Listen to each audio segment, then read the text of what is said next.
అపోస్తులైన పౌలు దగ్గర క్రైస్తవ చరిత్రను మార్చిన ఒక రహస్యమైన ఆయుధం ఉందని మీకు తెలుసా? చాలామందికి పౌలు గొప్ప బోధకుడని, గొప్ప మిషనరీ అని మాత్రమే తెలుసు. కానీ ఆయన దగ్గర దేవుడు ఉపయోగించిన మరో గొప్ప హిడెన్ టాలెంట్ ఉంది. అదే రోమా పౌరసత్వం.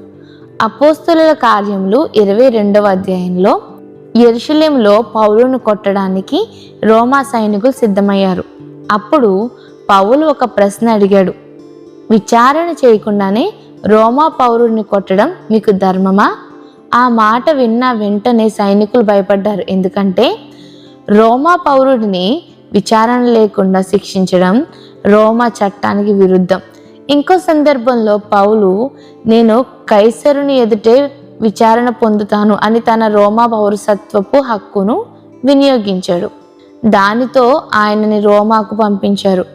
అదే ప్రయాణంలో పౌలు అనేక ప్రాంతాల్లో సువార్త ప్రకటించే అవకాశాన్ని పొందుకున్నాడు.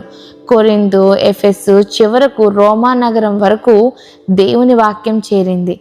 ఒక్కసారి ఆలోచించండి, పౌలుకు రోమా పౌరసత్వం లేకపోయి ఉంటే ఆయనను ముందే చంపేసేవారు. కానీ దేవుడు ఒక చట్టపరమైన హక్కును కూడా సువార్త వ్యాప్తి కోసం ఉపయోగించారు. అందుకే దేవుడు ఆయన పని కోసం దేనినైనా ఉపయోగించగల సమర్థుడు.